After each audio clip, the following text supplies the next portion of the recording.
Hi, everybody. Savan Molyneux from Freedom Main Radio. I hope you're doing well. I'm here with Mike, and we're going to have a little chit chat about some stuff that went on last night. Kind of escapes me at the moment. Mike, perhaps you could refresh my memory.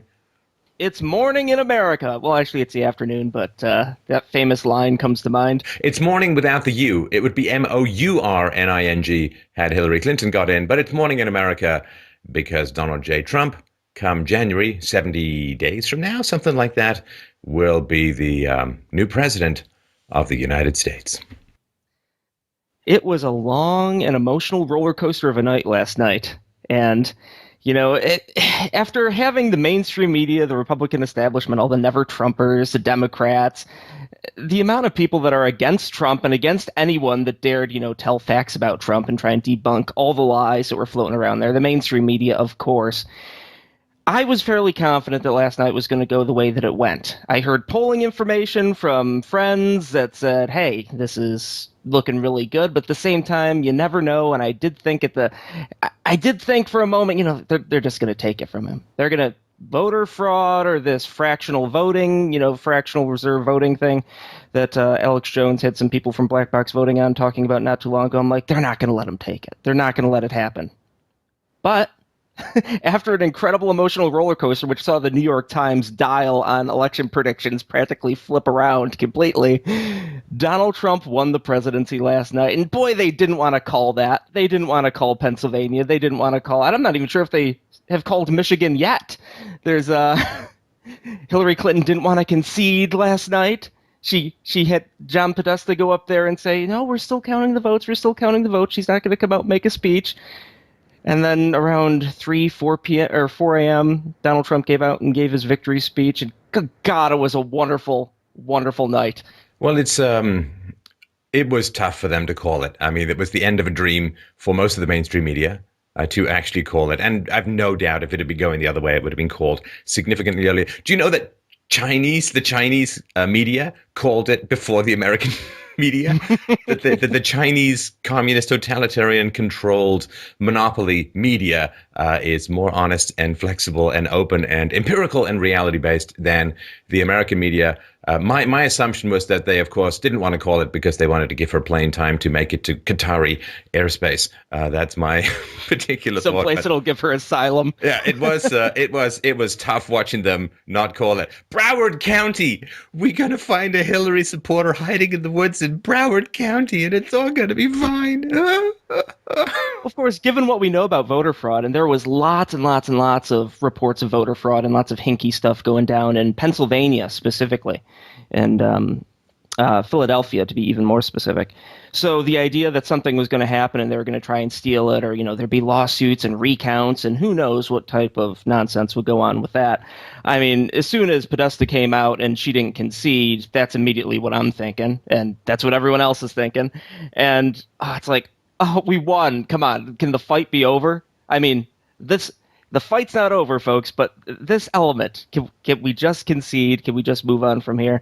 And thankfully, late in the morning, around 3 a.m. or so, Clinton finally did call Trump to concede, which, God, if I ever wanted to hear a phone call in my life, that's the phone call I wish I could have heard. But well, I also got this. I also got the sense, given how Florida was swinging back and forth, that Mike and I were chatting back and forth, and at one point it was like 1,000 votes out of 4 million, or like it was something completely mental. It was so close, and I could see a huge amount of Trump supporters getting at the top of Florida with a hacksaw just ready to saw off America's penis and throw it into the ocean if it had gone that way.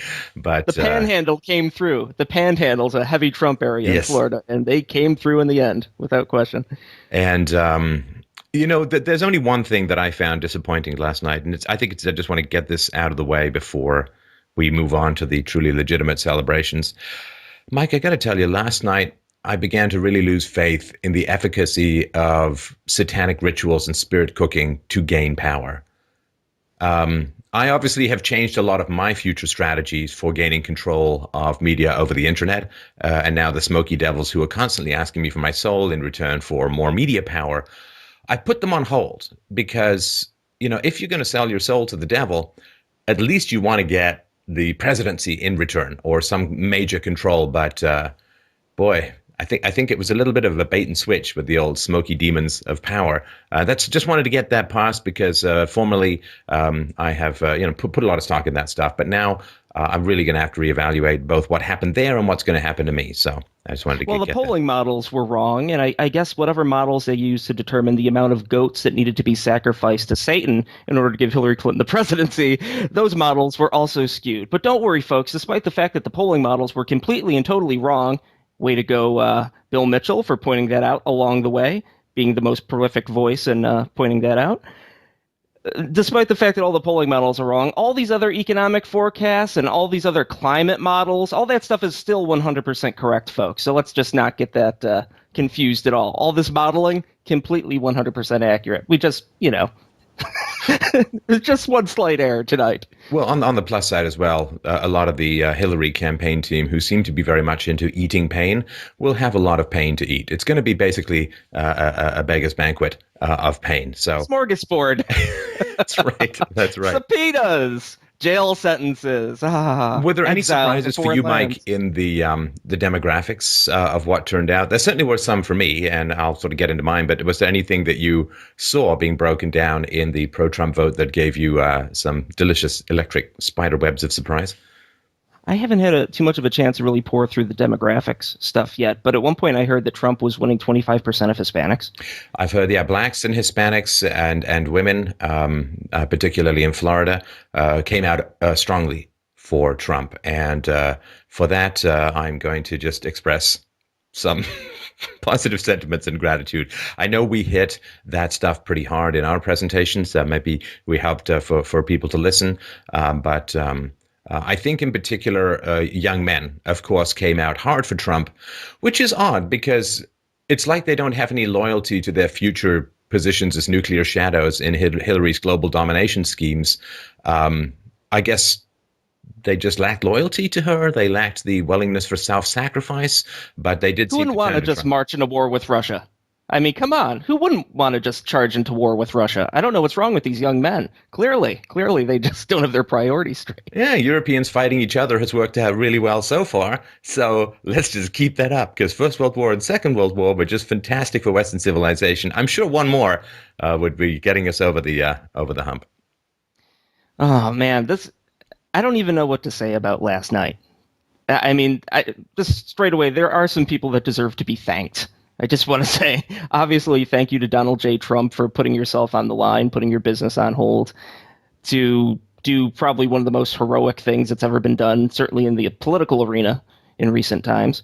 Also, thank you to Donald Trump's family for, putting up with the insane amount of work and scorn that was directed their way over the course of all this, the slings and arrows that they took, which a lot of people don't understand or aren't sympathetic to. But, major kudos to them and thank you. Ann Coulter, Steph. Is there something you'd like to say to Ann Coulter, who pretty much wrote the book on this Trump presidential campaign twice?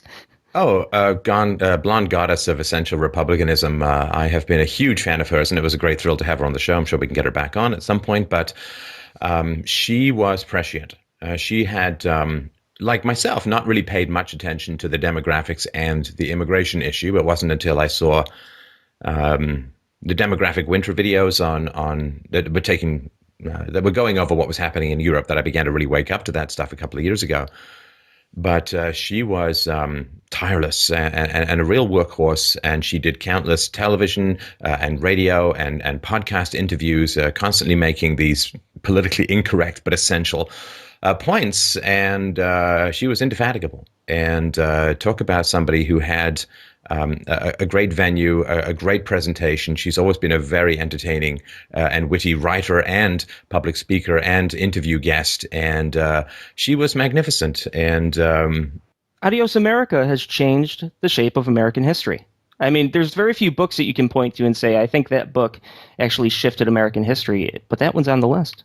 yeah, I guess second treatise on government and Adios America, and yeah, that she was amazing, and I'm glad she said that if Trump didn't win, she was going to basically give up on politics and turn to writing mysteries, which I guess is something she's wanted to do for a while. I'm very glad that she gets to continue as a pundit and a fiery intellectual touchstone for essential information in American politics. So yeah, kudos to her. That was magnificent. And everyone needs to go and watch the June 2015 clip of her on Real Time with Bill Maher, where they ask her, "Who do you think of the Republicans that have announced who's the most likely choice to be president?" And she says, "Donald Trump," and everyone laughs at her. Oh, it's so delicious to watch that clip today. It really, truly is. Everyone should take 90 seconds out of your day to pull that up on YouTube and give it a watch. Oh, it's wonderful. I also want to, obviously, there's a lot of people to thank. Let's take some time. Let's do the roll call because a lot of people made this happen. Mike Cernovich. Mike Cernovich for driving news cycles in a way that brought social media to the forefront in a way that no one thought was really possible. Paul Joseph Watson certainly plays into that as well. Great work from Paul. Oh, and sorry, I just wanted to interrupt because it's harder for people to see that historical perspective. But very briefly, FDR got in because of radio. JFK got in because of television. And Donald J. Trump got in because of social media, I would sort of argue. And these were the people at the forefront of driving that narrative. Yeah, Mike Cernovich and Paul Joseph Watson in that realm, absolutely. Charles C. Johnson, who, friend of ours, who's certainly done a lot of work on the back end that people might not be familiar with, who played a critical role in this happening. Thank you, Charles. You are awesome. Alex Jones, the whole InfoWars crew. I mean, how many hours did they do streaming this election cycle, not to mention covering it the whole time? I mean, tireless work from all those guys. And also, sorry to interrupt as well, but for Alex Jones and that crew, who have for a long time, and there are lots of people who've been doing it, but a lot of scorn and skepticism was focused on those guys. They've been talking about occult influences in American politics. And of course, it's very easy to say, oh, that's nonsense. It's a conspiracy theory and so on. I hope that the word conspiracy theory or the phrase conspiracy theory gets retired for a time. It's a little tired. It's been used for just about, like, not everyone who disagrees with you is a tinfoil hat wearing nut job or Hitler. And for those who were skeptical of this kind of information, I hope that they will apologize and publicly do so, especially if you've posted about, oh, he's crazy, it's a conspiracy theory. And this is not just Alex Jones, but he, of course, has taken a lot of those hits. Everyone on this list has been just relentlessly attacked by the media and people at large. So, yeah. Next on the list, I got Bill Mitchell, who, again, his optimism when it comes to polling, optimism based on facts and reality in breaking down the Democratic oversampling and everything. Bill Mitchell's just been absolutely fantastic to pay attention to over the course of this election cycle, and he deserves a lot of credit for calling it in a way that none of the mainstream pollsters did. Well, and we'll put everyone's Twitter links below. You just go follow these guys on Twitter. But what's really weird about Bill and amazing about Bill is all of the mainstream media pundits have said that it was impossible to know ahead of time. No one got it right. No one called it. Of course, they just want to make sure that everyone puts them in the same basket of it was completely impossible to foresee, when, of course, there were lots of people on the internet who were foreseeing it very clearly and very accurately, using the same data, the same raw data. Bill was an expert at breaking down polling bias, which we'll sort of get to in a second. But he actually dove into the roots of the mathematical algorithms used to produce these polls and recognized and pointed out repeatedly that it was oversampling Democrats. I was reading one post where the pollsters who called up asked to speak to the youngest male or female in the House in order to run their poll, knowing that the younger you are, the more likely you are to be still stuck inside the amniotic sac of academia or living at home, and more likely then to be on the left. And he was continually breaking this down. And given that I believe that polls were used as a weapon of demoralization, as a weapon of psychological warfare in this battle, he was essential in pushing back against that narrative. Absolutely. And when you talk about people that called it early on, despite the fact that who could have known, you got to put Scott Adams on that list for calling this thing before I think just about anyone else. Scott Adams, who's been on the show a few times and actually predicted the Donald Trump presidency several months ago on the show. We talked about it.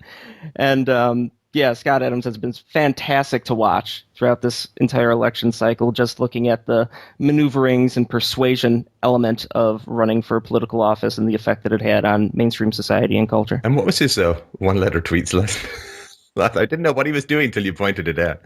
He spelled out landslide one letter at a time. Like over the course, 50 minutes later, he tweeted another letter. Which again, he's the guy that predicted landslide, and he was proven to be completely right.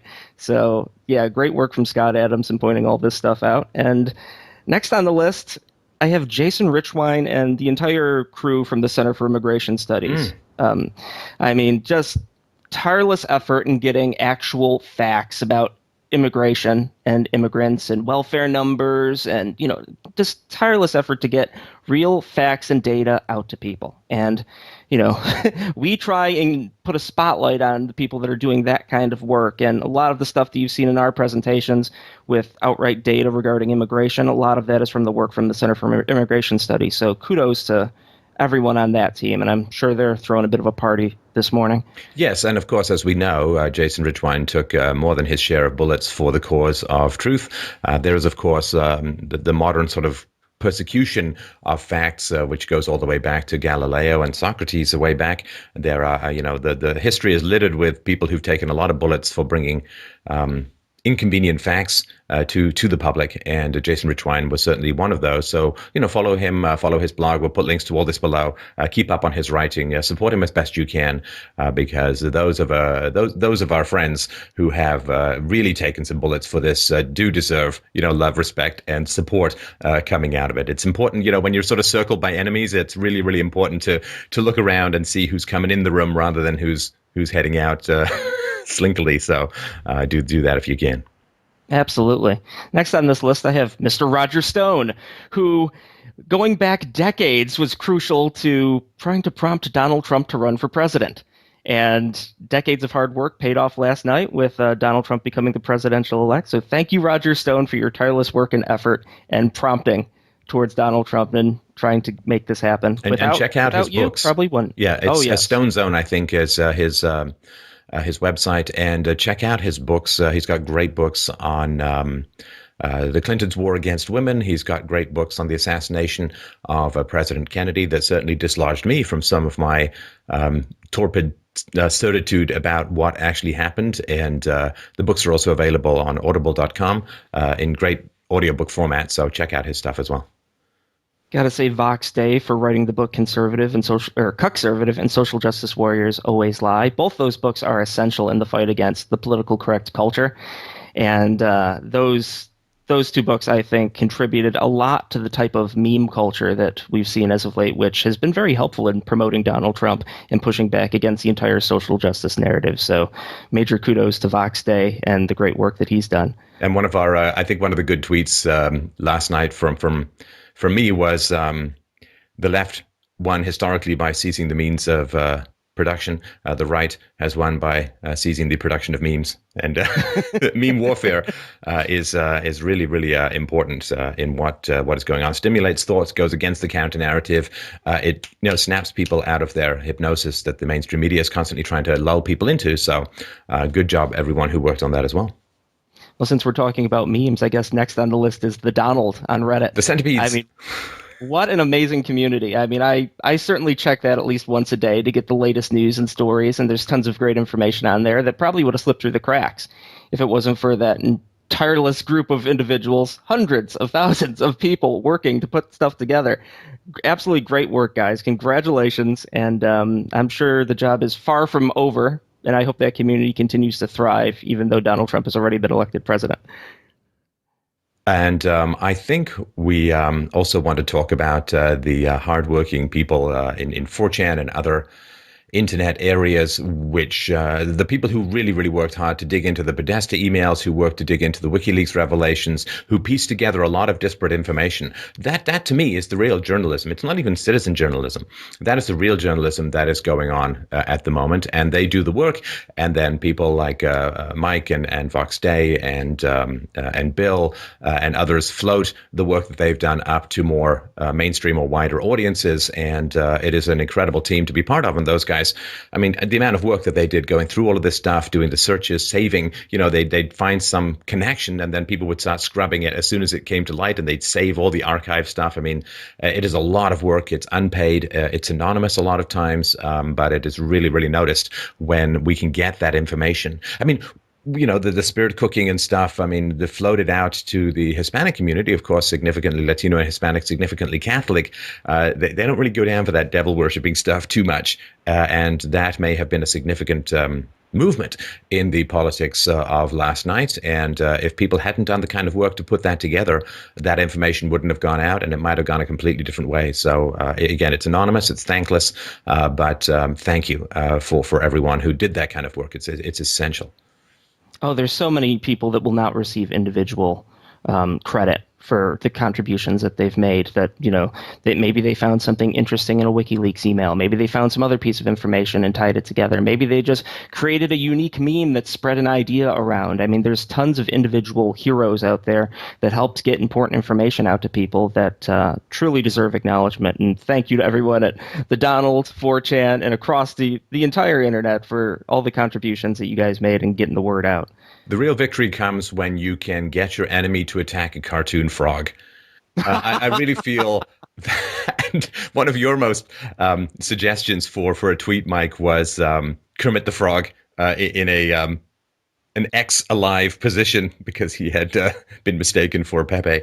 But once you can get people to attack crying cartoon frogs, you've pretty much built a very solid and successful movement.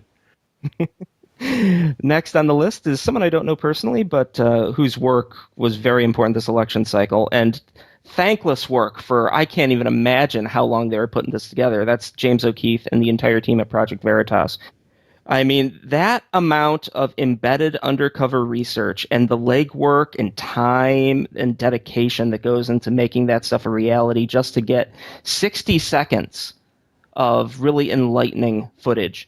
I can't even fathom the amount of time that goes into that from so many people. And thank you to that entire crew for, again, helping prove the stuff that everyone knew was true, but you didn't have the smoking gun. Well, now we have the smoking gun, and we see what the Democratic Party and the Democratic establishment was up to regarding bird dogging and starting fights at Trump rallies, provoking violence, vote rigging, the whole ball of wax. So, I mean, huge, incredible kudos to those guys for doing the work that the mainstream media should be doing, but steadily refuse to do so. Can I take a moment to thank somebody surprising?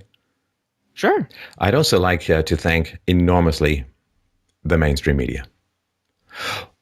What the mainstream media did, Mike, and world as a whole, was so fantastic and so wonderful. What they did was they camouflaged Trump support, because they would regularly attack all Trump supporters as racist, sexist, homophobic, Islamophobic, xenophobic, all of this usual garbage. And by portraying Trump as literally Hitler in many cases, what they did was they said, okay, it is not socially safe, it is not socially acceptable, it is dangerous. And not just like for your relationships. You might get attacked at work, you might lose your job, you might be kicked out of a class. Who knows, right? So by making the negative consequences of supporting Trump so strong, so extreme, so pathological, what they did was they said to people, okay, you got to ghost yourself from this election. Now, that's fantastic, because by artificially reducing the visibility of Trump supporters, they felt it was in the bag, they got overconfident, they didn't work as hard. And so the mainstream media, by driving Trump supporters underground, meant that there was an army that could emerge that they could not see in advance that could take the election. So, beautiful job. Your hatred, your pathology, your horrifying and horrible falsehoods helped enormously drive this election last night. And I don't think it would have been possible without them. Great point. Great point. Well, going from terrible journalists to great journalists, Milo and everyone over at Breitbart. I mean, that's first place I'd go in the morning to get the latest news. And considering many news outlets decided to completely self-immolate this election cycle, many conservative news outlets decided to completely self-immolate. It was great to see Breitbart really pick up the baton, and it's great to see their record traffic and numbers. Hey, look, you give people facts and information that isn't cloaked in some type of bias, and people are interested in it. Shocking how that works. So yeah, Milo for his work on college campuses fighting against PC culture, which is a big element of why Donald Trump got elected last night, that uprising against the political correctness culture. And Breitbart, just beautiful work over the course of this entire election cycle. The late Phyllis Schlafly, I wanted to mention she died relatively recently, and I did have the honor of speaking with her a couple of times in interviews, which you can find on this channel. She laid the foundation for a lot of this stuff, and her staunch advocacy for foundational Republican slash, I would say almost libertarian in some ways, values was an enormous inspiration to a lot of people. And of course, what she did through her very intelligence and her success as a writer in getting her law degree in her 50s, of being Mother of the Year in Illinois, her public speaking career, her political advocacy helped really reveal the fact that the left was not pro-woman, but rather pro-leftism, and were using women as a tool because the left relentlessly attacked her, and there were horrible things written about her after she died. And her very success as one of the first wave Republican female heroines really helped expose the left and how horrible they are to women who don't stay on the leftist plantation. So rest in peace, and great respect to her. It really is a shame that Phyllis Schlafly didn't live long enough to see Donald Trump win the presidency, which is a culmination of many of the things she's talked about over the course of her entire career. But yeah, Phyllis Schlafly is absolutely heroic for the work that she did over so many years, and very kudos to her, certainly keeping her in my thoughts today. Also wanted to thank the large number of American celebrities who are now going to be heading up to Canada. These are, I'm going to put a list of these below. A significant number of American celebrities said that they were going to leave America and move to Canada if Donald Trump won. And the reason why I would like to thank them is that they really helped make the case for Donald Trump. Because the fact that they're moving north rather than south is exactly the point. Is exactly the point of Donald Trump with regards to immigration. Why aren't they saying, I'm going to go move to Venezuela. I'm a socialist. I want to move to Venezuela. Well, you can't move. Well, you could move to Venezuela because the government is broken down, and people are hunting sewage rats through the broken malls that used to have food once upon a time. But they want to move to where there is a European culture. They want to move to where there's lots of white people. They want to move not to the south, but to the north. And that is precisely the point of a lot of what happened in the immigration debate. And so they really helped prove that case. I don't imagine that any of them are going to do it because, celebrities generally, especially actors, they're much better when other people supply their words. But they really did help make that case for anybody with half a brain to see. This is a big one too. Talk about undergoing incredible personal sacrifices to do quality journalism. Julian Assange and the entire crew at WikiLeaks. The man lives in a room with a computer, a treadmill, and a cat. And, he's had threats of drone strikes. He's had death threats. He's got a guy, some cat burglar was crawling up the outside of the embassy trying to get at him. That man is beyond heroic. He's suffering, I guess, outside of Chelsea Manning, he's suffering more than most of the whistleblowers, including Snowden, who's also heroic. But what a powerful stand to take, and what an incredible spotlight to bring to bear on some very dark and sinister places in the world. So incredible respect for Julian, and I hope that at some point some government is going to look into that and recognize him as a hero rather than some nefarious character. You talk about Obama was going to be the most transparent president, and in some ways, you made the joke previously, in some ways he was, just not by his own choice. Yeah. The work of James O'Keefe and Julian Assange and WikiLeaks and everything. But, you need to protect your whistleblowers if you actually want sheer transparency. The fact that, horrible abuses under the Bush administration and the Obama administration and Hillary Clinton's work as Secretary of State, the fact that stuff got revealed, that's incredibly important. This isn't like a partisan thing. This is just, hey, look, breaking the law. Hey, look, war crimes. All this stuff is incredibly important to get brought to light. And all the whistleblowers and the people that have, made a huge sacrifice to bring that information to us, are owed just a sheer amount of gratitude. And hopefully we get him out of that embassy in the near future, and he can actually have a private island somewhere, not Epstein's. He can have an island somewhere where he gets to enjoy the rest of his time without threat of drone strike looming overhead, without question. Yeah. And there's so many people that are not on this short list that I jotted up that deserve thanks in this. So if I left off any names, I'm sorry. Everyone knows who they are. Lots of people have done really great work this election cycle, and the common thread, everyone on this list has just received a tremendous thrashing from any elements of the media, any elements from the Republican establishment, all the never Trumpers, all the Democratic establishment, clearly, it's been a big pylon on all these people, all the attacks, all the slings and arrows. Everyone's a racist, you're a rape apologist. I mean, they just pull adjectives out of their backside and throw them at people.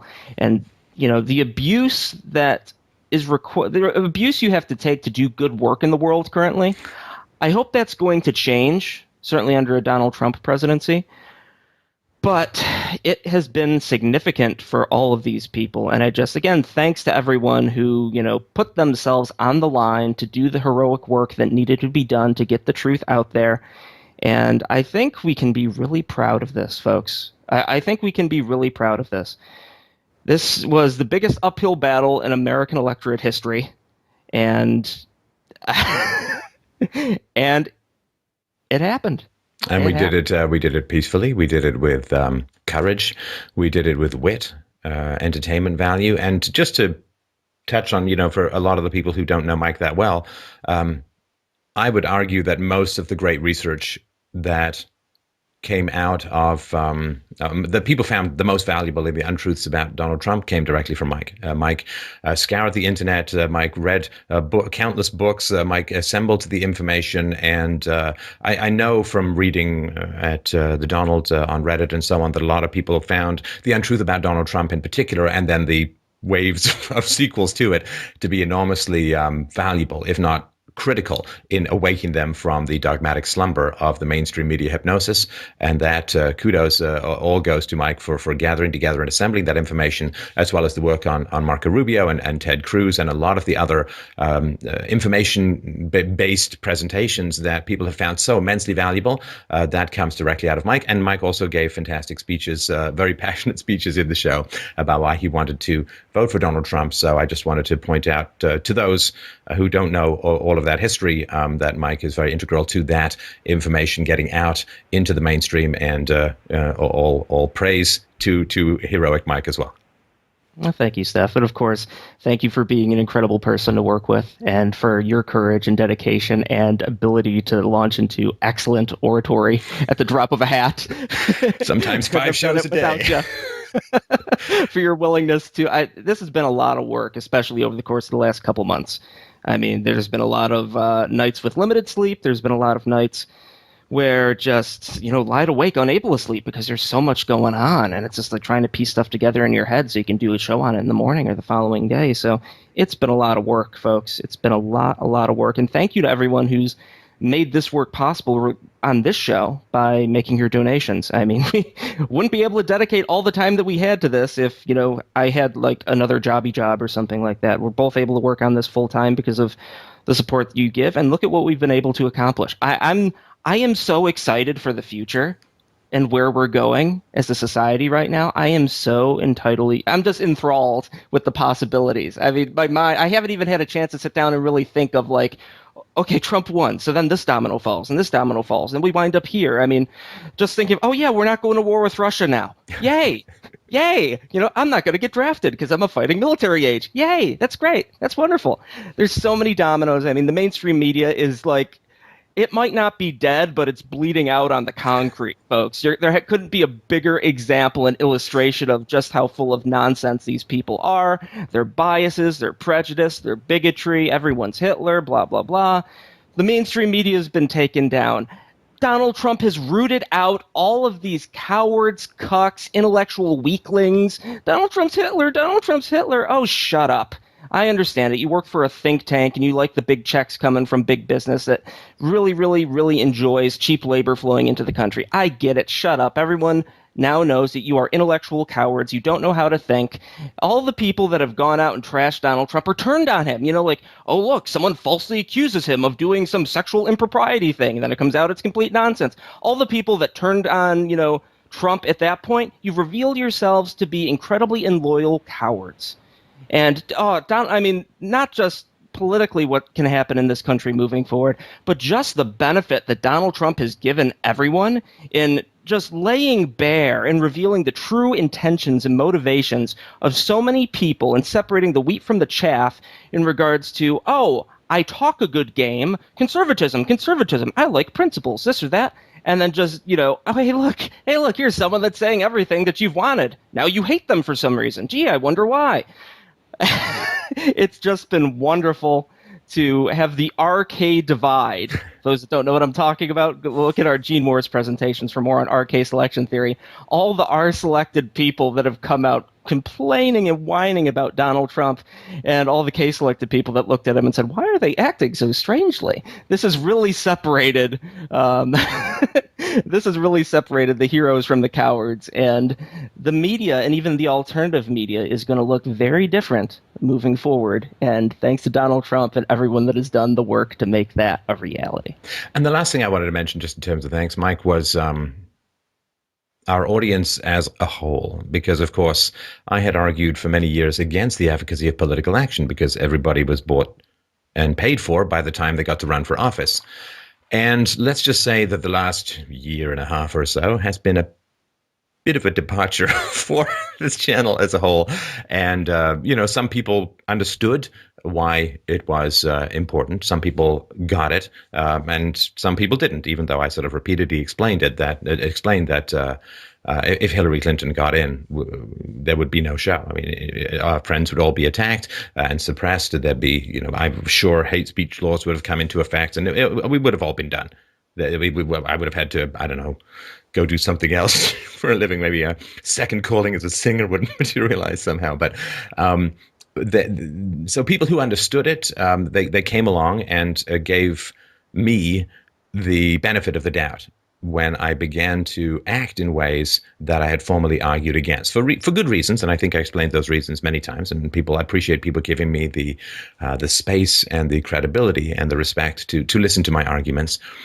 And the fact that we were continued to be funded, right? This is an entirely donation-based show, no advertising and so on. We get a tiny bit of money from books, but it's mostly, almost all of it is donations. And without the support of people, we wouldn't have been able to do what we're doing. So the audience that was able to accept this transition to a politically active conversation, without your support, it would have been impossible. And I really, really thank everyone who gave us the space and the respect and the curiosity and the listening to accompany us on this transition. And it was, if it was surprising to you, let me tell you, it's even more surprising to me how things shook out. But, there's a difference between strategy and tactical. Strategy is how you win the war in the long run, and tactical is how you win the war tomorrow. And I had, of course, been talking about strategy for a long time, and then events overtook that particular aspect of things, and suddenly it all became about strategy, right? I mean, it became about tactics, rather. It's sort of like if I'm doing a show about some big abstract topic and my house starts burning down, I stop doing the big abstract topic and deal with the fire that's going to burn down the house so that I can get back to the abstract topic over time. And so I really, really appreciate and never will take it for granted as long as I live, just how many people, of course, thought they were trying to keep us honest and were pushing back. And I appreciated that as well, because it's always good to get that kind of pushback and check from the audience. But the people who did accept what I was up to and why it was so important, I really, really appreciate that latitude. I hope over time, the people who thought and still think that I'm very mistaken and perhaps betraying my values and all that will continue to watch what we do, and will continue to compare it to what happens in the world, in politics. And over time, you will understand why we did what we did. And if the arguments aren't enough for you, wait for the empirical evidence to come in. It will be there. And I hope that you will give us another chance. Well put, well put. It's weird being, one of the few media shows, or whatever you're going to call it, that hasn't had like the freak out moment on Donald Trump. We've never had the freak out moment where we just start endlessly attacking Trump for something inconsequential. The Trump wire. Yeah, it's right. And lots of people, even people that I like and respect, they had the moment. Something happened where it just rubbed them the wrong way. It's, facts, evidence, empiricism, all this stuff coming together regarding demographics, social justice warrior culture, political correctness, the whole ball of wax. It's been an amazing couple years here. And I'm very excited where we're heading going forward. And there are a couple things regarding the fallout from the election that we'll get into more in the future, but I just want to say them right now because it's important, and I think some people are going the wrong way on this already. This weird thin veneer of civility. Like, I understand why Donald Trump said, we owe Secretary Clinton thanks for her public service and that he's trying to bring the country together, and this isn't a criticism of that. That's his But job, not ours. yeah, his job is to bring the country together. I understand that. He's the president for everyone, not just, us. But this idea that there's going to be no accountability for Hillary Clinton, and it's over, folks. Just dust our hands. The hard-fought battle, it's over now, and there's no consequences and no fallout from this. I'm sorry.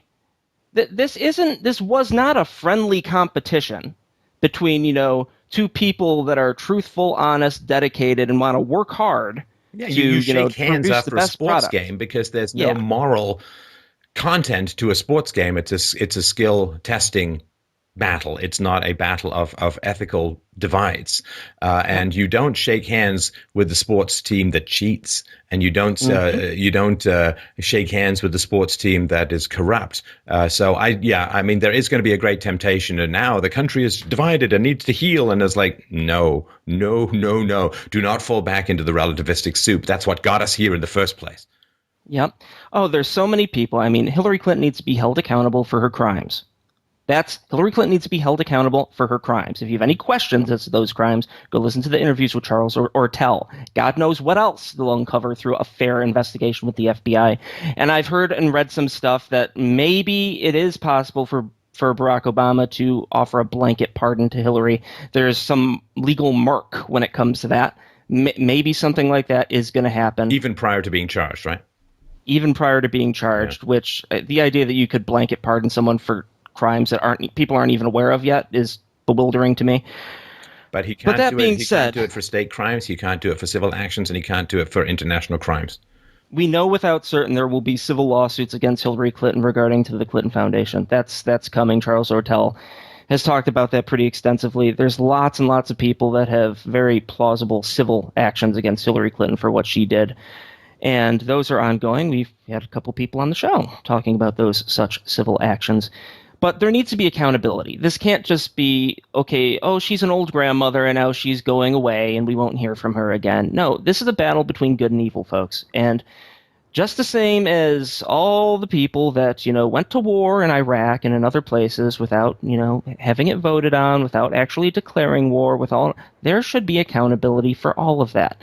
I don't know how far back Trump is willing to go regarding accountability for people that did severe injustices in the world. I'd like to see it go back as far as legally possible.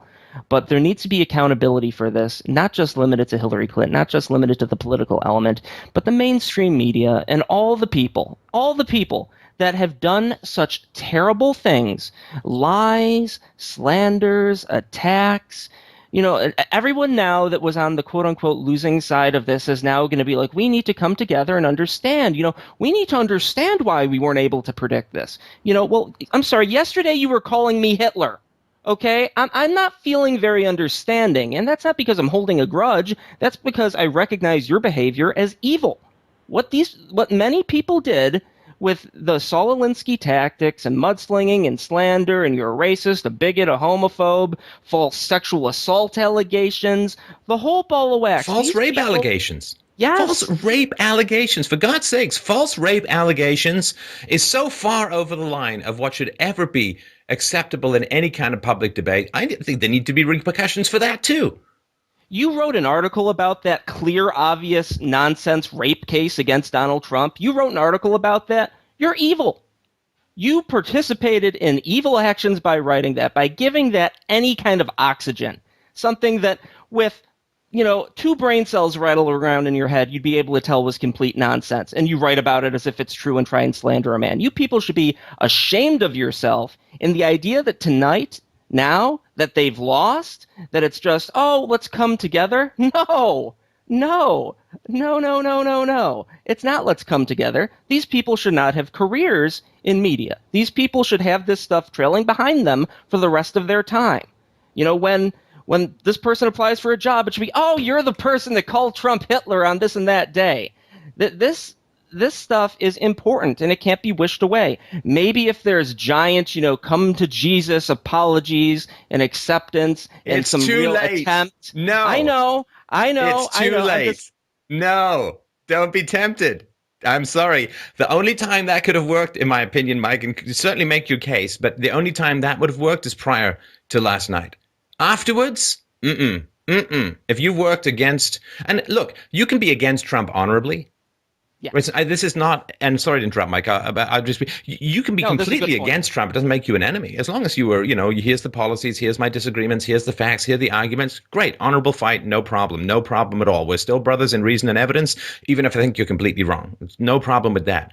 It's the people who promoted these stories of like, attacks on airplanes without even basic fact checking. The people who put out these kinds of stories of these kinds of sexual assaults and then even when more information came out, did not issue their corrections, but just plowed on ahead. I don't care if they apologize and grovel, but now until the end of time, it's too late.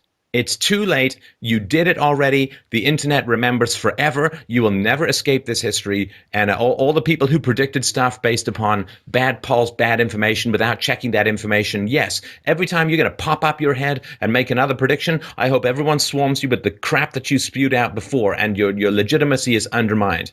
This is not, and now it's like, oh, the nation is deeply divided. We need healing. It's like, well, the nation is deeply divided because you called in the airstrike of slander and verbal abuse on everyone who disagreed with you. If I go and just beat up my neighbor for no reason and then I say, well, we're just not getting along for some reason. We need to find some way to meet in the middle. No. Mm-hmm. Beautiful. No. I completely agree. I completely agree. And there is going to be the temptation over the course of the coming days, weeks, and months for these people that have done tremendous evils and slander and trying to destroy good people. And they're going to ask for forgiveness. And they're not getting mine. And I hope there are economic consequences. All these actors that have come out, I love Bryan Cranston's acting. He is my favorite actor. Or at least he was. I don't want to financially support that man. No, not a penny. I don't want to, I'm one of the three people that went to see his latest movie that was kind of an indie film about him infiltrating cartels and stuff. Not many people went to see that. I went and saw it. I loved his acting. No more. No more, folks. All these people that, slander, cancel CNN, folks. Cancel your cable. Yeah. Cancel your cable. Subscribe to a website where you have people throwing out this type of nonsense. Cancel that subscription. Yeah. Don't buy their books. There needs to be consequences. There needs to be economic consequences because people respond to incentives. And as long as people can get away with this kind of stuff and then oh, it's fine afterwards, it'll continue to happen. So this needs to be an example that's set. The economic incentives need to be skewed and changed. And, the people that financially support those that are doing evil, all the big billionaires writing checks to think tanks that then churn out all types of nonsense that is completely anti-rational. Are you going to support their companies? I'm not. And this is a sacrifice, another sacrifice that people on the right side of history here are going to have to make because there's lots of companies whose stuff that I think is really good. But, I'm not going to be able to support it anymore financially. There's some chance you can't get around some stuff. I know. But if there is a choice and I can get around something, I'm going to do it, even if it costs me a little bit more, because I want to rebalance the incentives so people are not incentivized to do terrible things, aren't incentivized to slander and spread nonsense and, call people Hitler and dig up fake rape accusations from forever ago. We cannot have a civilized society if this type of behavior is allowed to persist. And even if it dies down in light of Trump, there's going to continue to be witch hunts in the future. There's going to continue to be people whose names get destroyed. We just had, the Rolling Stone rape hoax case. Now judgment has come down that they can pursue damages against Rolling Stone and the author of that article and everything. Well, the woman who's the administrator who was accused of ignoring the rape story, she just got $3 million. The frat is still coming up, and they're going to, I assume, get much more because they were directly accused of participating in this imaginary rape. And remember, there's 2018 and there's 2020. Like what we do now over the next couple of years is going to determine the level of civility and honesty in future debate. The country, I don't think, can go through many more of these. with this No. insane sociopathic polarizing of the moral landscape. Everyone who's your enemy, everybody's Hitler and blah, blah, blah, right? The country will literally shred itself. It will tear itself apart if people keep pulling this Iago to Othello whispering of infinite evil of the enemy into each other's ears. And so if there's not significant pushback, voluntary boycott, I mean, I'm going to have to give up a lot of music, sadly, because for reasons, all the people who showed up in the Hillary rock concerts and all that kind of crap. Sorry. No more Katy Perry. I'm done. Yeah, I'm sorry, honey. You can't listen to Katy Perry and Bruce Springsteen. I now know why you were depressed for so long, because that's who you are. But we have to push back against this stuff. And again, if you disagree, no problem. But if you escalate it, right? I mean, even the people who wrote about rape allegations against Donald Trump, douchey, to put it mildly. But if they had also written consistently and, of course, with far greater evidence and rationale about the rape accusations against Bill Clinton, okay. But if you only did the Donald Trump one, you are a douchebag hack, and that's just the reality of it. But more information came out. Did you correct it? Oh, wait, no, you didn't. Okay, right. You're just let it slide. We'll maybe correct it after the election. Meh, too late. There's no point stopping the car after you ran over somebody's dog. I guess there is, but it doesn't bring the dog back to life. But this America can't take another election or two like this. It will tear itself apart. And so there needs to be punishment so that the next time these elections come up, which they will in 2 years and again in 4, if people go back to the same tactics, they're going to tear the country apart. So there needs to be pushback now in order to maintain the social fabric for a more civilized discussion going forward. Yep. If you want people to come together and if you want civility, this type of behavior cannot continue and cannot stand. And the incentives that promote it need to change and be affected. And there's no moral argument. I mean, these people have proved themselves to be, I think, completely amoral. And so there's no moral argument that's going to change their minds. So sorry, if you don't learn from ethics, you're going to have to learn from consequences. But you got to learn either way. Yep. Absolutely. All right. Absolutely. Well, I think we could, of course, talk about some of the challenges going forward, but I think now is the day for wine and celebration and dance and song. Yeah. And I think now is the time to those who've been on the right side of this conflict, of this challenge, hug yourself and treat yourself and enjoy yourself. Tomorrow we get back to work, but today wine and song and dance is the order of business. So thanks everyone so much for a wonderful, wonderful ride over the last year and a half. We are not abandoning the field. We're going to go and enjoy, stretch, relax, and party. And we will be back at it. But thanks, everyone, so much. We look forward to your support. You can help out our show, of course, at freedomainradio.com/donate. Thanks again to Mike. And have yourselves a wonderful, wonderful day of well-deserved, well-earned, deep and abiding celebration. Thank you.